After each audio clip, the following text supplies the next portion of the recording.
നിങ്ങൾക്ക് ഇവിടെ കാണാൻ പറ്റും. അതിൽ പ്രധാനപ്പെട്ട ഒരു റീസൺ എന്ന് പറയുന്നത് ജോബ് സെക്യൂരിറ്റി തന്നെയാണ് അല്ലേ സർ? ഗവൺമെന്റ് ജോബുകളാണ് മെയിൻ ആയിട്ട് അതിൽ തന്നെ വരുന്നത്. പിഒക്ക് 30 ഇയേഴ്സ് വരെ അപ്ലൈ ചെയ്യാം, എന്നാൽ ക്ലർക്ക് ആണെങ്കിൽ 28 ഇയേഴ്സ് വരെ. പക്ഷേ ഏജ് സംബന്ധിച്ചിട്ടുള്ള റിലാക്സേഷൻസ് ഒക്കെ കഴിവുണ്ടെങ്കിലും നമ്മൾ കറക്റ്റ് ഗൈഡൻസ് കിട്ടുന്നവർ പെട്ടെന്ന് അച്ചീവ് ചെയ്ത് വരും, അല്ലാത്തവർ ചിലപ്പോൾ വീണ് പോകുന്ന അതുകൊണ്ട് കഴിവുണ്ടാവും. സ്റ്റഡി ഷെഡ്യൂൾ ഉണ്ടാക്കുക. സോ റിയലിസ്റ്റിക് എന്നുള്ളതിനെ ഒന്ന് ഫോക്കസ് ചെയ്യാല്ലേ സർ? രാവിലെ 8 മണി തൊട്ട് രാത്രി 12 മണി വരെ ഒന്നും പറ്റില്ല, നിങ്ങൾക്ക് പറ്റുന്ന സമയത്ത്. അതെ. ഹലോ, എല്ലാവർക്കും നമസ്കാരം. എൻട്രി ബാങ്കിങ് എക്സാംസ് യൂട്യൂബ് ചാനലിൻ്റെ അടുത്ത വീഡിയോയിലേക്ക് എല്ലാവർക്കും സ്വാഗതം. അപ്പോൾ ഇന്നത്തെ നമ്മുടെ വീഡിയോയിൽ നമ്മൾ ഡിസ്കസ് ചെയ്യാനായിട്ട് പോകുന്നത് നിങ്ങൾക്ക് ഇവിടെ സ്ക്രീനിൽ കാണാം, എങ്ങനെയാണ് ഏറ്റവും ബെസ്റ്റായിട്ട് ബാങ്ക് എക്സാംസിന് പ്രിപ്പയർ ചെയ്യുക എന്നുള്ള കാര്യമാണ്. അപ്പോൾ അതിൽ നമുക്ക് ഹെൽപ്പ് ചെയ്യാൻ നമ്മുടെ വൈശാഖ് സാറും നമ്മുടെ കൂടെ ഉണ്ട്.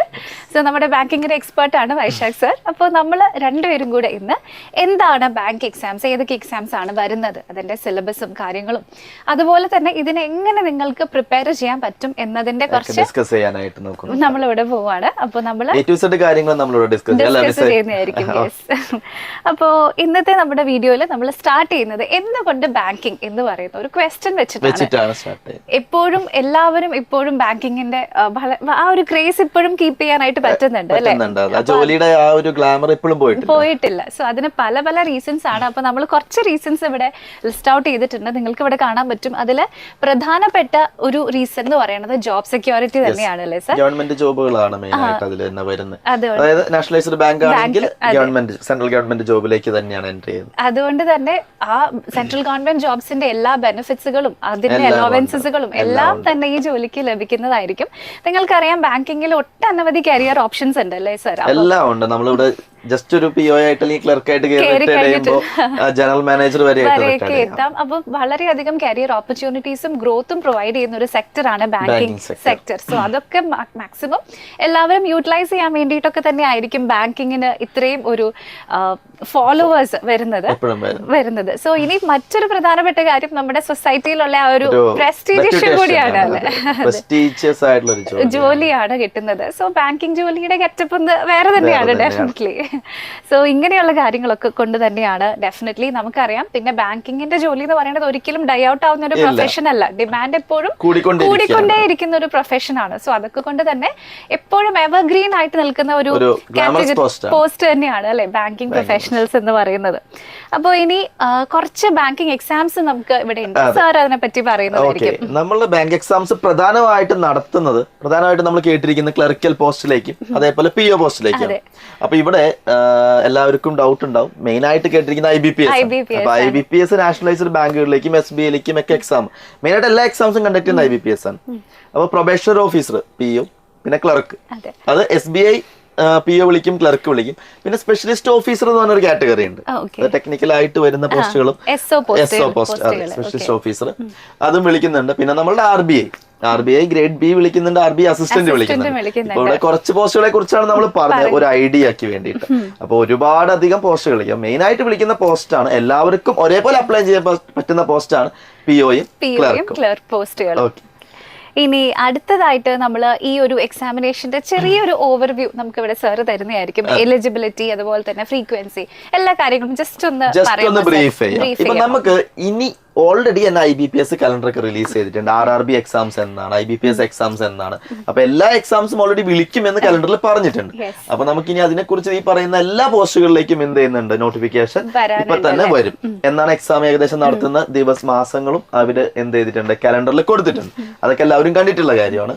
പിന്നെ എലിജിബിലിറ്റി എന്ന് പറഞ്ഞു കഴിഞ്ഞാൽ പ്രധാനമായിട്ടും POക്കും ക്ലർക്കിനും വേണ്ടത് ഡിഗ്രിയാണ്. അത് ചില ബാങ്കുകൾ അനുസരിച്ച് ചെറിയ വേരിയേഷൻസ് ഒക്കെ ഉണ്ടാവും. എന്തായാലും ഒരു ഡിഗ്രി ഉള്ള ഒരു വ്യക്തിക്ക് അപ്ലൈ ചെയ്യാൻ പറ്റും. അതാണ് പ്രധാനമായിട്ടും വരുന്നത്. പിന്നെ പ്രധാനമായിട്ടും നമ്മളുടെ IBPS എക്സാം ഒക്കെ സെലക്ഷൻ നടക്കുന്നത് ഒരു 2 എക്സാം ആയിട്ടാണ്. പ്രിലിമിനറി എക്സാമും ഉണ്ട്, മെയിൻസ് ഉണ്ട്. PO പോസ്റ്റുകളിലേക്ക്, ഓഫീസർ പോസ്റ്റിലേക്ക് എന്തുണ്ടാവും, പേഴ്സണൽ ഇന്റർവ്യൂ ഉണ്ടാവാറുണ്ട്. അപ്പൊ നമ്മളുടെ ഒരു പ്രധാനമായിട്ടും ഡിഫറെന്റ് ബാങ്കുകളുടെ പോസ്റ്റുകളാണ് ഇപ്പൊ ഇവിടെ കൊടുത്തിരിക്കുന്നത്. നമ്മൾ നേരത്തെ പറഞ്ഞ പ്രൊബേഷൻ ഓഫീസർ, SO, അതേപോലെ ക്ലർക്ക്. ഈ SOക്കൊക്കെ എക്സാംസിലെ കുറച്ച് വേരിയേഷൻസ് ഉണ്ടാവും. അത് ഓരോ പോസ്റ്റുകൾ അനുസരിച്ചും ബാങ്കുകൾ അനുസരിച്ചും ചെറിയ വേരിയേഷൻ ഉണ്ടാവും. പക്ഷെ പ്രൊബേഷൻ ഓഫീസറും ക്ലർക്കിനും ഉള്ള പാറ്റേൺ ഒക്കെ സെയിം തന്നെയായിട്ടാണ് വരുന്നത്. ഇനി നമ്മൾ അടുത്തതായിട്ട് വേക്കൻസി, കഴിഞ്ഞ വർഷത്തെ വേക്കൻസീസ് കഴിഞ്ഞ വർഷത്തെ വേക്കൻസീസ് ആണ് നമ്മൾ 2023 വേക്കൻസീസ് ആണ് കൊടുത്തിരിക്കുന്നത്. അപ്പൊ ഈ വട്ടം നമ്മൾ പ്രതീക്ഷിക്കുന്ന അതിനേക്കാൾ കൂടുതൽ വേക്കൻസിയാണ്. കാരണം റിട്ടയർമെന്റ്സ് കുറെ ഉണ്ടായിട്ടുണ്ട്. അതേപോലെ തന്നെ ഈ കൊല്ലം കുറച്ചധികം ഓപ്പർച്യൂണിറ്റി ഉണ്ട് എന്ന് പറയപ്പെടുന്നുണ്ട്. അപ്പോ ഇതിനേക്കാൾ കൂടുതൽ വേക്കൻസീസ് വരുമ്പോൾ കിട്ടാനുള്ള സാധ്യതയും കൂടും. അപ്പോ നിങ്ങൾ നന്നായിട്ട് പഠിക്കുക എന്ന് നമുക്ക് പറയാനുള്ളൂ അല്ലെ? അതെ. സോ അപ്പൊ ഇനി ഇതിന്റെ എലിജിബിലിറ്റിയും കൂടെ ജസ്റ്റ് ഒന്ന് പറയാം. നേരത്തെ സാറ് പറഞ്ഞു ഇത് രണ്ടും ഡിഗ്രി ബേസ്ഡ് ആയിട്ടുള്ള പോസ്റ്റുകളാണ്. ഇപ്പൊ ക്ലർക്ക് ആണെങ്കിലും അതുപോലെ തന്നെ PO പോസ്റ്റുകളാണെങ്കിലും സെയിം തന്നെയാണ്. അപ്പൊ ഇതിൽ ഏജ് ഡിഫറൻസ് മാത്രം ചെറിയൊരു ഡിഫറൻസ് വരുന്നുള്ളൂ. POക്ക് 30 years വരെ അപ്ലൈ ചെയ്യാം, എന്നാൽ ക്ലർക്ക് ആണെങ്കിൽ 28 years വരെ. പക്ഷേ ഏജ് സംബന്ധിച്ചിട്ടുള്ള റിലാക്സേഷൻസ് ഒക്കെ ഇപ്പോഴും ആപ്ലിക്കബിൾ തന്നെയാണ്. അതായത് നമുക്ക് OBC-കാർക്ക് 3 years കാറ്റഗറീസിന് SC/ST കാറ്റഗറിക്ക് 5 years, പിന്നെ അതേപോലെയുള്ള എല്ലാ കാറ്റഗറീസിനും ഏജ് റിലാക്സേഷനും അവൈലബിൾ ആണ്. സോ ഇവിടെ നിങ്ങൾ ജസ്റ്റ് ഒരു ഡിഗ്രി കട്ട് ഓഫ് ഒന്നുമല്ലല്ലോ സർ, ജസ്റ്റ് പാസ്സായ നമ്മൾ പറഞ്ഞത് നാഷണലൈസ്ഡ് IBPS-ന് മാർക്ക് കട്ട് ഓഫ് ഒന്നുമില്ല. ചില ബാങ്കുകൾ വിളിക്കുമ്പോൾ പ്രൈവറ്റ് ബാങ്ക്സിനൊക്കെ അവർ ചിലപ്പോ ഒരു മാർക്കിന് ഒരു ബാരിയർ വെക്കാറുണ്ട്. പക്ഷെ IBPS-ന് അങ്ങനെയൊന്നുമില്ല. അവര് ജസ്റ്റ് ഡിഗ്രി പാസ്സായി ആർക്കും എന്ത് ചെയ്യാൻ പറ്റും, അപ്ലൈ ചെയ്യാനായിട്ട് പറ്റും. പിന്നെ ക്രിമിനൽ റെക്കോർഡ്സ് ഒന്നും ഉണ്ടാവാൻ പാടില്ല. ബാങ്കിന്റെ ജോലി ആയതുകൊണ്ട് പ്രത്യേകിച്ച് അത് നിങ്ങൾക്ക് എല്ലാവർക്കും ഓൾറെഡി അറിയാം. അതിപ്പോ നമ്മൾ ഏത് ജോലിക്കായാലും വരുന്നതാണ്. ഓക്കെ. ഇനി അടുത്തതായിട്ട് നമ്മൾ ഇവിടെ ഡിസ്കസ് ചെയ്യാനായിട്ട് പോകുന്നത് ബാങ്കിങ്ങിന്റെ എക്സാം പാറ്റേൺ ആണ്. അപ്പോൾ ഇതിന് മുമ്പ് നടന്നിട്ടുള്ള എക്സാംസ് ഒക്കെ വെച്ചിട്ടുള്ള നമ്മളൊരു പാറ്റേൺ നമ്മൾ ആദ്യം കാണും. സോ അതിനുശേഷമാണ് പാറ്റേണിന് ശേഷം എങ്ങനെയാണ് ഇതിലേക്ക് നിങ്ങൾക്ക് നല്ല ഒരു സ്ട്രാറ്റജി പ്രിപ്പയർ ചെയ്യാൻ പറ്റുക എന്നുള്ള കുറച്ച് ടിപ്സും നമ്മൾ പറഞ്ഞു തരുന്നതായിരിക്കും. അപ്പൊ ഇവിടെ ഞാൻ ഫസ്റ്റ് എടുക്കുന്നത് നമ്മുടെ പ്രിലിംസിന്റെ പാറ്റേൺ ആണ്. സോ ഇവിടെ PO എക്സാമിന്റെയും ക്ലർക്ക് എക്സാമിന്റെയും പ്രിലിംസിന്റെ പാറ്റേൺ ഒക്കെ സെയിം തന്നെയാണ് എല്ലാവർക്കും 100 മാർക്ക്. അതെ, ഇത് നമ്മളുടെ മെയിൻ ആയിട്ട് പാറ്റേണിൽ ആകെ ചേഞ്ച് ഒരു RRB എക്സാമിനാണ്. പക്ഷെ ബാക്കിയുള്ള എല്ലാ എക്സാമിനും എന്താണ് ഇതേ പാറ്റേൺ തന്നെ. 100 മാർക്ക് 100 ചോദ്യം, ഒരു ക്വസ്റ്റ്യൻ 1 മാർക്ക് വീതം ആണ് വരുന്നത്. സോ വെയിറ്റേജ് ഇവിടെ നിങ്ങൾക്ക് കാണാൻ പറ്റും. ഇംഗ്ലീഷിനും ആപ്റ്റിറ്റ്യൂഡും റീസണിംഗും ആണ് 3 സബ്ജക്ട്സ് വരുന്നത്. സോ അപ്പോൾ അതിൽ റീസണിംഗും ആൻഡ് ആപ്റ്റിറ്റ്യൂഡ് സെയിം കട്ടക്ക് 35 ക്വസ്റ്റ്യൻസ് ആണ്. അതേപോലെ തന്നെ നമുക്ക് ഇംഗ്ലീഷ് 30 ക്വസ്റ്റ്യൻസ് 20 മിനിറ്റ്സ് ആണ്. എല്ലാത്തിനും 20 മിനിറ്റ്സ് ആണ്. 60 മിനിറ്റ്. മൊത്തത്തിൽ 1 മണിക്കൂറും കൊണ്ട് നിങ്ങൾക്ക് എക്സാം എഴുതി ഇറങ്ങാനായിട്ട് പറ്റും. നമുക്ക് RRB എക്സാംസ് ആണ്. റൂറൽ ബാങ്ക്സിന്റെ എക്സാംസ് ആണെങ്കിൽ നമുക്ക് ഇവിടെ ഇംഗ്ലീഷ് ഉണ്ടാവില്ല, ക്വാണ്ടിറ്റേറ്റീവ് ആപ്റ്റിറ്റ്യൂഡ് റീസണിംഗ് ആയിരിക്കും വരിക. ഓക്കെ. അപ്പോൾ ഇതാണ് നമ്മുടെ പ്രിലിംസിന്റേത്. ഇനി നമ്മുടെ മെയിൻസിന്റെ കാര്യവും അതുപോലെ തന്നെ സിലബസും കൂടി സാർ ഒന്ന് ബ്രീഫ് ചെയ്യാമോ? മെയിൻസിലേക്ക് വരുമ്പോൾ നമ്മളുടെ മെയിൻസ് എക്സാമിലേക്ക് ഇപ്പോൾ RRB എക്സാമും അതേപോലെ IBPS എക്സാമിലൊക്കെ ചെറിയ ചെറിയ വേരിയേഷൻസ് ഉണ്ട്. പക്ഷെ നമ്മൾ പഠിക്കേണ്ട കാര്യങ്ങളെല്ലാം എന്ത് തന്നെയാണ്, സെയിം തന്നെയാണ്. അതേപോലെ ക്വാണ്ടിറ്റേറ്റീവ് ആപ്റ്റിറ്റ്യൂഡ് എന്തായാലും ഉണ്ട്. പക്ഷെ അതിന് അവർ പേര് മാറ്റി ഡാറ്റ ഇന്റർപ്രിട്ടേഷൻ അനാലിസിസ് എന്ന് പറയും. അത് QA തന്നെയാണ്. അതേപോലെ റീസണിംഗ് ഉണ്ട്. അതേപോലെ നമ്മളുടെ ഇംഗ്ലീഷ് വരും. പിന്നെ general awareness, current affairs, general awareness. അതിൽ തന്നെ അവരെന്ത് ജനറൽ അവയർനെസ്സിൽ ഫിനാൻഷ്യൽ അവയർനെസ് ഇതെല്ലാം ഒറ്റ കാറ്റഗറി ആയിട്ട് വരും. ചില എക്സാംസിന് കമ്പ്യൂട്ടർ വരും. അപ്പൊ ഓരോ എക്സാമിനും ആ ഒരു ചെറിയ വേരിയേഷനേ വരുള്ളൂ. നമ്മൾ സിലബസിൽ പറയുന്ന മെയിൻ ആയിട്ടുള്ള കാര്യങ്ങൾ ഇതൊക്കെ തന്നെയാണ്, സെയിം തന്നെയാണ്. ഇപ്പൊ ഇംഗ്ലീഷ് എടുക്കുകയാണെങ്കിൽ നമ്മൾ ഈ കൊടുത്തിരിക്കുന്ന reading comprehension, spotting errors, close test എന്നൊക്കെ പറയുന്ന കാര്യങ്ങൾ തന്നെയാണ് മെയിൻ ആയിട്ട് വരുന്നത്. ക്വാണ്ടിറ്റേറ്റീവ് ആപ്റ്റിറ്റ്യൂഡ് ആണെങ്കിൽ ഈ പറയുന്ന അരിത്തമെറ്റിക് പ്രോബ്ലംസ്, സിംപ്ലിഫിക്കേഷൻസ്, അതേപോലെ നമ്മളുടെ ക്വാഡ്രാറ്റിക് ഇൻഇക്വാലിറ്റി, ഡാറ്റ ഇന്റർപ്രിട്ടേഷൻ ആ കാര്യങ്ങൾ.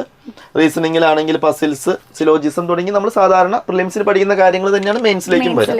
ലെവല് കുറച്ച് എന്ത് ചെയ്യും, മുന്നോട്ട് വരും.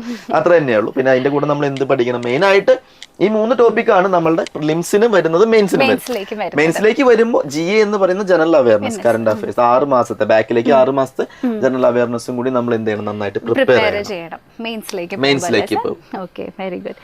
അപ്പോ ഇനി നമ്മൾ അടുത്തതായിട്ട് നമ്മുടെ പ്രധാനപ്പെട്ട കാര്യം എങ്ങനെയാണ് ഈ ഒരു എക്സാമിനേഷന് വേണ്ടി നമുക്ക് പ്രിപ്പയർ ചെയ്യാനായിട്ട് പറ്റും. അപ്പോ ഇവിടെ ഓരോരുത്തർക്കും ഓരോ സ്റ്റൈൽ ഓഫ് പഠിത്തം ഒക്കെ ആയിരിക്കും. ചിലർക്ക് QA ബുദ്ധിമുട്ടായിരിക്കും, ചിലർക്ക് പക്ഷേ QA എളുപ്പമായിരിക്കും, റീസണിംഗ് ആയിരിക്കും ബുദ്ധിമുട്ട്, ഇംഗ്ലീഷ്. അപ്പൊ എല്ലാവർക്കും വ്യത്യസ്തമാണ്. സോ നിങ്ങൾക്ക് വേണ്ടി ഒരു സ്പൂൺ ഫീഡിംഗ് എന്തായാലും നമ്മൾ ചെയ്യാൻ പോകുന്നില്ല. നിങ്ങൾക്ക് പറയാനുള്ള കുറച്ച് ടിപ്സ് ഞങ്ങൾ നിങ്ങൾക്ക് പറഞ്ഞു തരും. അതനുസരിച്ച് നിങ്ങളുടെ കംഫർട്ടബിൾ ആയിട്ടുള്ള പാറ്റേൺ നിങ്ങൾ ഫോളോ ചെയ്യുക. നിങ്ങൾക്ക് ഏറ്റവും ഈസി ആയിട്ട് ചെയ്യാൻ പറ്റുന്ന സ്റ്റൈലിൽ നിങ്ങൾ നന്നായിട്ട് പ്രിപ്പയർ ചെയ്യാം. ഓക്കെ, അപ്പം ജനറൽ ആയിട്ടുള്ള കുറച്ച് കാര്യങ്ങൾ നമുക്ക് പറഞ്ഞുതരാൻ പറ്റും. എങ്ങനെയാണ് നിങ്ങൾ നിങ്ങളുടെ ഇപ്പൊ പഠിച്ചുകൊണ്ടിരിക്കുന്ന രീതിയിൽ പഠിച്ചിട്ട് ചിലപ്പോൾ കിട്ടാണ്ടിരിക്കും. അപ്പൊ നിങ്ങൾ ജസ്റ്റ് ഒന്ന് ട്രൈ ചെയ്ത് നോക്കാം. ഓക്കെ, അപ്പൊ അതിൽ ഫസ്റ്റത്തെ കാര്യം, ഏതൊരു എക്സാമിനും പ്രിപ്പയർ ചെയ്യുന്ന സമയത്തും നിങ്ങൾ ശ്രദ്ധിക്കേണ്ടത് എന്തായിരിക്കണം, നിങ്ങളുടെ എക്സാമിനെ പറ്റി നിങ്ങൾക്ക് നല്ലൊരു ഐഡിയ ഉണ്ടായിരിക്കണം അല്ലെ. നിങ്ങൾ സിലബസ് നോക്കാതെ ജസ്റ്റ് അങ്ങ് പഠിച്ചു പോയിട്ടുണ്ടെങ്കിൽ ടൈം വേസ്റ്റ് ആയി പോകുന്നു മാത്രമേ പഠിക്കുന്നു എന്ന് കരുതി അതിന്റെ കൂടെ പോയിരുന്ന് പഠിക്കുന്നതിൽ കാര്യമില്ല. സോ നിങ്ങൾ ഏത് എക്സാമിനേഷന് വേണ്ടിയിട്ടാണോ, ഇപ്പൊ നമ്മൾ കുറെ ബാങ്ക് എക്സാംസ് ലിസ്റ്റ് ഔട്ട് ചെയ്തല്ലോ, അതിൽ ഏതിനാണ് നിങ്ങൾ പ്രിപ്പയർ ചെയ്യുന്നത് അതിനനുസരിച്ചിട്ടുള്ള പാറ്റേൺ അനുസരിച്ച് തന്നെ നിങ്ങൾ ജസ്റ്റ് പഠിക്കാനായിട്ട് കംപ്ലീറ്റ് ആയിട്ട് സിലബസ് നിങ്ങൾ ആദ്യം മനസ്സിലാക്കുക. നെക്സ്റ്റ് ആ സിലബസിന് ശേഷം റിയലിസ്റ്റിക് ആയിട്ടുള്ള ഒരു സ്റ്റഡി ഷെഡ്യൂൾ ഉണ്ടാക്കുക. സോ റിയലിസ്റ്റിക് എന്നുള്ളതിനെ ഒന്ന് ഫോക്കസ് ചെയ്യാല്ലേ സാർ. രാവിലെ 8 മണി തൊട്ട് രാത്രി 12 മണി വരെ ഒന്നും പറ്റില്ല. പറ്റുന്ന സമയത്ത് നിങ്ങൾ നമ്മൾ വളരെ എഫക്റ്റീവ് ആയിട്ട് പഠിക്കുക. നിങ്ങൾക്ക് ചെറിയ ചെറിയ ബ്രേക്സ് എടുക്കുക. നിങ്ങൾ എടുക്കുന്ന ടൈം സ്ലോട്ട് മാക്സിമം യൂട്ടിലൈസ് ചെയ്തിട്ട് റിയലിസ്റ്റിക് ആയിട്ടുള്ള ഒരു സ്റ്റഡി പ്ലാൻ നിങ്ങൾ ക്രിയേറ്റ് ചെയ്യുക. നമുക്ക് തന്നെയാണ് അത് പഠിക്കുന്ന സ്റ്റുഡന്റിന് തന്നെയാ മനസ്സിലാവും. അല്ലാതെ അപ്പുറത്തെ കുട്ടി ചിലപ്പോൾ അപ്പുറത്തെ ആൾക്ക് 4 മണിക്കൂർ പഠിച്ചാലാണ് കിട്ടുക, ഇപ്പുറത്തിരിക്കുന്ന ആൾക്ക് 2 മണിക്കൂർ കൊണ്ട് കിട്ടും. പക്ഷെ ഇപ്പുറത്തിരിക്കുന്ന ആൾ 2 മണിക്കൂർ കൊണ്ട് പഠിച്ചാൽ പെട്ടെന്ന് മറന്നു പോകും. പക്ഷെ 4 മണിക്കൂർ കൊണ്ട് പഠിക്കുന്ന ആൾ പിന്നെ ഒരിക്കലും മറക്കില്ല. അതൊക്കെ നമ്മൾ തന്നെയാണ് ചെയ്യേണ്ട കാര്യങ്ങൾ. അപ്പൊ വേ ഓഫ് സ്റ്റഡി എല്ലാവർക്കും എന്തായിരിക്കും ഡിഫറെന്റ് ആയിരിക്കും. അപ്പൊ നിങ്ങൾ തന്നെ ഒരു സ്റ്റഡി നിങ്ങൾക്ക് പഠിക്കേണ്ട എങ്ങനെയാണ് പഠിക്കേണ്ടത് സ്റ്റഡി പ്ലാൻ അവർ തന്നെ ക്രിയേറ്റ് ചെയ്യാം. ഓക്കെ, അപ്പം ഇതൊക്കെയാണ് നിങ്ങൾ ഫസ്റ്റ് ചെയ്യേണ്ട കാര്യങ്ങൾ. സിലബസ് മനസ്സിലാക്കുക. അതിനുശേഷം നിങ്ങളുടെ ആ ഒരു ഡ്യൂറേഷൻ നിങ്ങളുടെ കേപ്പബിലിറ്റി അനുസരിച്ച് നിങ്ങൾ ടൈം സ്ലോട്ടുകളായിട്ട് ചെറിയ ചെറിയ അച്ചീവബിൾ ആയിട്ടുള്ള ടൈം സ്ലോട്ടുകൾ, മേ ബി ഇപ്പം ഒരു ദിവസം കൊണ്ട് ഞാൻ ഈ ഒരു ടോപ്പിക് പഠിക്കുന്നല്ലാതെ 1 മണിക്കൂർ കൊണ്ട് ഞാൻ ഈ ഒരു സബ് ടോപ്പിക് പഠിക്കാന്നാണെങ്കിൽ അത് നിങ്ങൾക്ക് അച്ചീവ് ചെയ്യാൻ ഇച്ചിരി കൂടെ ബെറ്റർ ആയിരിക്കും. സോ അച്ചീവബിൾ ആയിട്ടുള്ള ചെറിയ ചെറിയ ഗോൾസ് എപ്പോഴും നിങ്ങൾ പ്ലാൻ ചെയ്യാം. ഇനി അടുത്തത് നമ്മുടെ കറക്റ്റ് റിസോഴ്സസ് മെയിൻറ്റെയിൻ ചെയ്യാന്നുള്ളത് തന്നെയാണ് അല്ലേ സാർ? അതെ, നമുക്ക് ഇപ്പോ ശരിക്കും സ്മാർട്ട് വർക്കാണ്. അതെ, ഹാർഡ് വർക്ക് ചെയ്യുന്നവർക്ക് ഒരു കുട്ടി ഭയങ്കരമായിട്ട് പഠിക്കും. അത് എന്താ പറയാ, നമ്മൾ ഈ മെറ്റീരിയൽസ് ഒക്കെ എടുത്തു വെച്ചിട്ട് അതിലെ ബുക്കുകളിലൊക്കെ സോൾവ് ചെയ്യുന്നൊക്കെ കൺവെൻഷണൽ രീതിയിലൊക്കെ ആയിരിക്കും. ഇപ്പൊ നമ്മളിപ്പോ നേരത്തെ മിസ് പറഞ്ഞു ടൈം വെച്ചിട്ടാണ് അല്ലെ. ടൈമാണ് ഇമ്പോർട്ടന്റ്. നമുക്കൊരു ക്വസ്റ്റ്യൻ 5 മിനിറ്റ് കൊണ്ട് കിട്ടുന്നതും 10 സെക്കൻഡ് കൊണ്ട് കിട്ടുന്ന വ്യത്യാസമുണ്ട്. അതും ഇതുപോലെയുള്ള കോമ്പറ്റീറ്റീവ് എക്സാം നമ്മള് ടൈമാണ്. ഇപ്പൊ നിങ്ങള് 30 ക്വസ്റ്റ്യൻ, നേരത്തെ ക്യൂയുടെ 35 ക്വസ്റ്റ്യൻ 20 മിനിറ്റ് ഉണ്ട്. അപ്പൊ 20 മിനിറ്റ് കൊണ്ട് 35 ക്വസ്റ്റ്യൻ ചെയ്ത കുട്ടി ഉണ്ടാവും, 25 ക്വസ്റ്റ്യൻ ചെയ്ത കുട്ടി ഉണ്ടാവും. 10 മാർക്ക് കൂടുതൽ ആർക്ക് കിട്ടി? അപ്പൊ മറ്റേ ഈ 25 ക്വസ്റ്റ്യൻ ചെയ്ത കുട്ടിക്ക് ബാക്കിയുള്ള ക്വസ്റ്റ്യൻ ചെയ്യാൻ അറിയാത്ത ആളല്ല, പക്ഷെ ടൈം കിട്ടിയില്ല. നമ്മൾ എപ്പോഴും പറയും ഇവിടെ മാർക്കില്ല. അത് നമുക്ക് ലക്ഷ്യമാണ് പ്രധാനം, മാർഗമല്ല. അതാണ് ഈ കോമ്പറ്റീറ്റീവ് എക്സാമിന് നിങ്ങൾ ശ്രദ്ധിക്കേണ്ടത്. നിങ്ങൾക്ക് കറക്റ്റ് ആൻസർ കിട്ടണം. അതിലേക്ക് എങ്ങനെ എത്തിയെന്ന് നിങ്ങളോട് ആരും ചോദിക്കുന്നില്ല. നിങ്ങൾ എഴുതിയ പേപ്പർ ആരും വാലുവേറ്റ് ചെയ്യുന്നത്. നിങ്ങളുടെ വാലുവേഷൻ നടത്തുന്നത് കമ്പ്യൂട്ടറാണ്. കംപ്ലീറ്റ്ലി കമ്പ്യൂട്ടറാണ്. അപ്പൊ കമ്പ്യൂട്ടറിൽ നിങ്ങൾ കറക്റ്റ് ആൻസർ മാർക്ക് ചെയ്ത് കഴിഞ്ഞാൽ നിങ്ങൾക്ക് ആ ഫുൾ മാർക്ക് കിട്ടും, അല്ലെങ്കിൽ നെഗറ്റീവ് മാർക്ക് അടിക്കും. അപ്പോ നമ്മൾ ടൈം വെച്ച് പഠിക്കണം. അതാണ് കറക്റ്റ് മെറ്റീരിയൽ. അതേപോലെ കറക്റ്റ് ഗൈഡൻസ് വേണം. നമ്മൾ കൺവെൻഷണൽ രീതികളൊക്കെ കുറെയൊക്കെ ഉപേക്ഷിച്ച് നമ്മൾ സ്മാർട്ട് വർക്കാണ്. എങ്ങനെ അത് പിന്നെ മിസ് എന്താണോ ആവശ്യമുള്ളത് അത് പഠിക്കും. നമ്മൾ ഈ ഷോർട്ട് ടൈമിൽ പഠിച്ചെടുക്കുമ്പോൾ ആവശ്യമില്ലാത്ത ഒരുപാട് കാര്യങ്ങൾ പഠിക്കും. ആവശ്യമില്ലാത്ത ഒരുപാട് കാര്യങ്ങൾ പഠിച്ചിട്ട് കാര്യമുണ്ടോ? ഇല്ല. അപ്പൊ നമുക്ക് അതാണ് പറഞ്ഞത്, പ്രീവിയസ് ഇയർ ക്വസ്റ്റ്യൻ പേപ്പേഴ്സ് എന്താണ് IBPS ചോദിക്കുന്നത് അല്ലെങ്കിൽ ബാങ്ക് എക്സാമിന് ചോദിക്കുന്നത്, ആ കാര്യങ്ങൾ ഫോക്കസ് ചെയ്ത് കറക്റ്റ് ആയിട്ട് പഠിച്ചു പോയാലേ, കറക്റ്റ് മെറ്റീരിയൽ യൂസ് ചെയ്ത് പഠിച്ചു പോയാലേ നമുക്ക് റിസൾട്ട് കിട്ടും. അല്ലാതെ ചില ആൾക്കാർ 2 കൊല്ലൊക്കെ ആയിട്ട് ഇരുന്ന് പഠിക്കുന്നുണ്ട്. അവരുടെ പാരന്റ്സ് പറയുന്ന ഇവരിന്ന് പഠിക്കുന്നുണ്ട്, ജോലി കിട്ടുന്നില്ല. അതാണ് നേരത്തെ മിസ് പറഞ്ഞ് ശരിക്കും സിലബസ് മനസ്സിലാക്കുക, എന്താണ് പഠിക്കുക, പിന്നെ നിങ്ങൾ പഠിക്കേണ്ട രീതി. നമ്മൾ സിലബസ് ഫുള്ള് കംപ്ലീറ്റ് ചെയ്തിട്ടും കാര്യമല്ല, നമ്മൾ മോക്ക് ടെസ്റ്റുകൾ കാര്യങ്ങൾ ചെയ്യണം. ആ രീതിയിൽ നമുക്ക് സ്പീഡ് മെയിൻറ്റെയിൻ ചെയ്യണം. അതിനെ കുറിച്ച് നമുക്ക് പറയാം. ഇപ്പോഴത്തെ കുട്ടികൾക്ക് എന്ന് വെച്ചിട്ടുണ്ടെങ്കിൽ എല്ലാ മെറ്റീരിയൽസും അവൈലബിൾ ആണ്. നമ്മൾ ഇച്ചിരി ഒരു ബാക്കിലേക്കൊക്കെ പോയിട്ടുണ്ടെങ്കിൽ ഇതുപോലെ ഇത്രയും സോഴ്സസ് ഉണ്ടായിരുന്നില്ല. ഇതിപ്പം നിങ്ങൾക്ക് എവിടെ നോക്കിയാൽ ഫ്രീ കണ്ടന്റ് ഉണ്ട്. അതുപോലെ തന്നെ നമ്മുടെ കോഴ്സുകളിലൊക്കെ മെന്റർ സപ്പോർട്ട്, ഇനി ഡുവൽ മെന്റർ സപ്പോർട്ട്, 2 മെന്റേഴ്സ് ഒക്കെയാണ് ഒരു സ്റ്റുഡന്റിന് നമ്മൾ കിട്ടുന്നത്. അതെ, അപ്പൊ ഇതൊക്കെ നമ്മൾ ജസ്റ്റ് ഇല്ല ഞാൻ സ്വന്തം പഠിച്ചോളാന്ന് വിചാരിച്ചാൽ ശരിക്കും ഇതൊരു മണ്ടത്തരാണ്. അതായത് നമുക്ക് ഒരു സ്മാർട്ട് അല്ലാതെ ആയിപ്പോ. ഇപ്പൊ നമുക്ക് കഴിവുണ്ടെങ്കിലും നമ്മള് കറക്റ്റ് ഗൈഡൻസ് കിട്ടുന്നവര് പെട്ടെന്ന് അച്ചീവ് ചെയ്ത് വരും, അല്ലാത്തവര് ചിലപ്പോൾ വീണ് പോകുന്ന അതുകൊണ്ടാണ്. കഴിവുണ്ടാവും. പക്ഷെ ഇവര് ചെയ്യുന്ന കേസ് ഇപ്പൊ നമ്മൾ പറഞ്ഞു ഒരു 25 ഇയേഴ്സിലൊക്കെയാണ് ഏജിലൊക്കെയാണ് സ്റ്റാർട്ട് ചെയ്യുക. ഒരു കൊല്ലം ഒരുമിച്ച് തന്നെ ഇരുന്ന് പഠിക്കും. പിന്നെ അവര് കിട്ടാണ്ടാവുമ്പോഴാണ് ചിലപ്പോൾ വരും. അപ്പോഴേക്കും സമയം കഴിയും. ജനറൽ ആണെങ്കിൽ 28 വയസ്സിൽ ക്ലർക്ക് അപ്ലൈ ചെയ്യാനുള്ള സമയം കഴിയും. അപ്പൊ നിങ്ങൾ ടൈമും കൂടി നോക്കണം, നമ്മൾ അതിന് കൊടുക്കുന്ന സമയം കൂടി നോക്കണം. അപ്പൊ നിങ്ങൾ ആ പീരീഡ് കറക്റ്റ് യൂസ് ചെയ്യാം.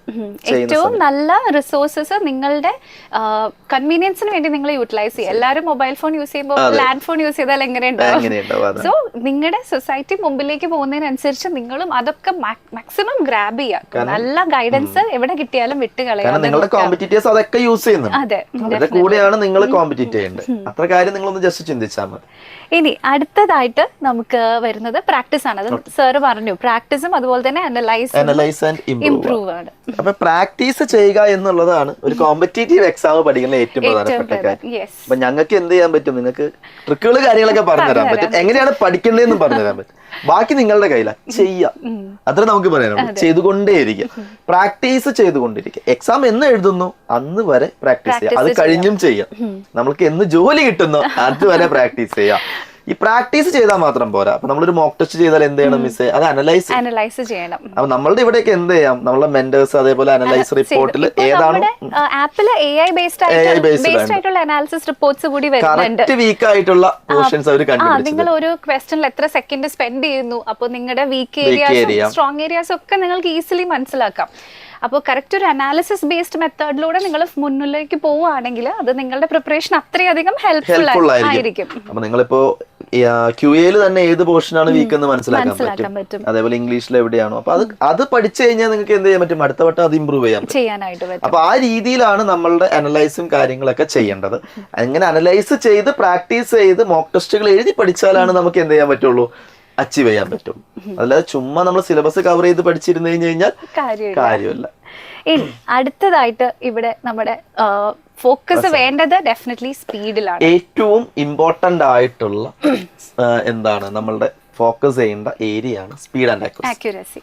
നമ്മൾ നേരത്തെ പറഞ്ഞു പെട്ടെന്ന് ആൻസർ കിട്ടണം അല്ലെ? കറക്റ്റ് ആൻസർ കിട്ടുന്നിട്ട് ഒരു കാര്യം.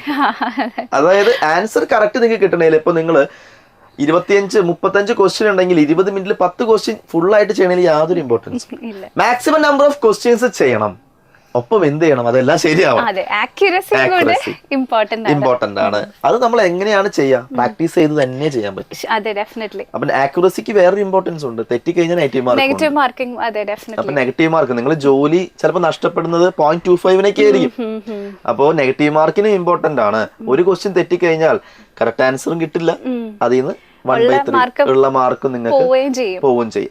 അപ്പൊ സ്പീഡ് ആൻഡ് ആക്യുറസി വളരെയധികം ഇമ്പോർട്ടന്റ് ആയിട്ടുള്ള കാര്യമാണ്. അത് ചിലവർ എന്ത് ചെയ്യില്ല, അവര് ചെയ്യുന്ന ക്വസ്റ്റ്യൻസ് ടൈം വെച്ച് ചെയ്യില്ല. അതായത് മോക്ക് ടെസ്റ്റ് ചെയ്യില്ല. എന്ത് ചെയ്യും? അവര് ഒരു പേപ്പർ എടുത്ത്, അതാണ് നേരത്തെ മിസ് പറഞ്ഞ റിസോഴ്സസ്.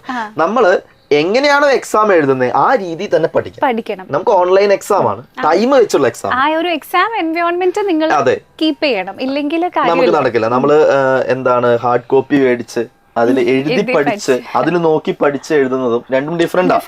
നമ്മള് മോക്ക് ടെസ്റ്റ് ചെയ്യുക ഏതാണ് PSCയുടെ എക്സാംസ് പോലെ ബബിൾ ചെയ്തല്ലോ ഇവിടെ പോകുന്നത്. പക്ഷെ ഇവിടെ നമ്മൾ എന്താ കമ്പ്യൂട്ടർ ബേസ്ഡ് എക്സാം ആണ്, ഓൺലൈൻ എക്സാം ആണ്. അപ്പൊ മോക്ക് ടെസ്റ്റുകൾ കറക്റ്റ് ചെയ്യണം, ടൈം വെച്ച് ചെയ്ത് തന്നെ പഠിക്കും. എന്നാലേ നമുക്ക് എന്ത് ചെയ്യാൻ പറ്റുള്ളൂ? അനലൈസ് ചെയ്ത് പ്രോപ്പർ ആയിട്ട് നമ്മൾ ആ എക്സാമിന്റെ ഒരു ഇതിലേക്ക് നമ്മൾ എത്തുള്ളൂ. സ്പീഡ് കൂട്ടണം, പക്ഷെ ആക്യുറസി കോംപ്രമൈസ് ചെയ്യാതെ സ്പീഡ് കൂട്ടണം. അതാണ് നമുക്ക് വേണ്ടത്. ഇവിടെയാണ് ചാലഞ്ച് വരുന്നത്. സ്പീഡ് കൂടുമ്പോൾ കെയർലെസ്നെസ്സും കൂടും. കെയർലെസ് ആയിട്ട് തെറ്റിക്കാനുള്ള സാധ്യത കൂടി നെഗറ്റീവ് മാർക്ക് വരും. അതാണ് ഇമ്പോർട്ടന്റ് ആയിട്ട് അവിടെ ഫോക്കസ് ചെയ്തിരിക്കുന്നത്. സ്പീഡ് ആൻഡ് ആക്യുറസി ഇമ്പോർട്ടന്റ് ആയിട്ടുള്ള രണ്ടാൾക്കാരാണ്. ഇനി അടുത്തത് നമ്മുടെ നിങ്ങളുടെ പ്രിപ്പറേഷൻ ഒക്കെ നിങ്ങൾ ചെയ്ത് കഴിഞ്ഞതിന് ശേഷം ചിലപ്പം നമ്മളൊക്കെ ഡിമോട്ടിവേറ്റഡ് ഭയങ്കരമായിട്ടുണ്ടാകും. ചിലപ്പോൾ ആദ്യത്തെ വട്ടം കിട്ടാത്തവരുണ്ടാവും, അല്ലെങ്കിൽ പ്രിലിംസ് കയറാതിരിക്കുക. കൂടെ പഠിച്ച നമ്മളെക്കാൾ താഴെ നിൽക്കുന്ന ആള് കയറി പോയിട്ടുണ്ടാവും. അപ്പോൾ അതൊക്കെ നമ്മൾ എന്ത് ചെയ്യും? ഡിമോട്ടിവേറ്റ് ചെയ്യും. സോ എപ്പോഴും ഒരു പോസിറ്റീവ് മൈൻഡ് സെറ്റ് കീപ്പ് ചെയ്യാനായിട്ട് മാക്സിമം ശ്രദ്ധിക്കുക. നിങ്ങളുടെ എഫേർട്സിൽ നിങ്ങൾ കൂടുതലായിട്ട് ഫോക്കസ് ചെയ്യുക. അതുപോലെ തന്നെ മാക്സിമം നിങ്ങളൊന്ന് ബേസിക്സ് ഒക്കെ കവർ ചെയ്ത് കഴിഞ്ഞാൽ പിന്നെ റിവിഷൻ അത് മാത്രമാണ് പിന്നെ ചെയ്യാനുള്ളൂ. കാരണം നമ്മളുടെ മുന്നിൽ ഉള്ള ലക്ഷ്യത്തിലേക്ക് എത്തുക എന്നുള്ളതാണ്. അതിന് ചുറ്റും കുറെ ആൾക്കാരുണ്ടാവും ഡിമോട്ടിവേറ്റ് ചെയ്യാനായിട്ടും. ഇത് ചെയ്യാനായിട്ടും. പക്ഷെ നമ്മൾ അതിനൊന്നും മൈൻഡ് ചെയ്യാതെ കുറച്ച് ബുദ്ധിമുട്ടുണ്ടാവും, അതൊക്കെ തരണം ചെയ്ത് എന്നാലേ നമുക്ക് എല്ലാവരും അങ്ങനെ സക്സസ് ആയിട്ടുള്ളൂ. അപ്പൊ ആ രീതിയിൽ തന്നെ എന്ത് ചെയ്യാം, മുന്നോട്ട് പോവാം, ഒരു കൂളായിട്ട് ഇരിക്കാൻ ശ്രമിക്കാം. അപ്പോ ഇത്രയും കാര്യങ്ങളൊക്കെയാണ് നമുക്ക് ഈ പ്രിപ്പറേഷനിൽ കുറച്ച് ടിപ്സ് ആയിട്ട് നിങ്ങൾക്ക് പറഞ്ഞു തരാനുള്ളത്. എല്ലാവർക്കും യൂസ്ഫുൾ ആയിരുന്നു അല്ലെ? ആയിരുന്നു എന്ന് വിശ്വസിക്കുന്നു. ഓക്കെ, അപ്പൊ അവരുടെ എന്തെങ്കിലും ഡൗട്ടോ കാര്യങ്ങളൊക്കെ ഉണ്ടെങ്കിൽ കമന്റ് ചെയ്യട്ടെ.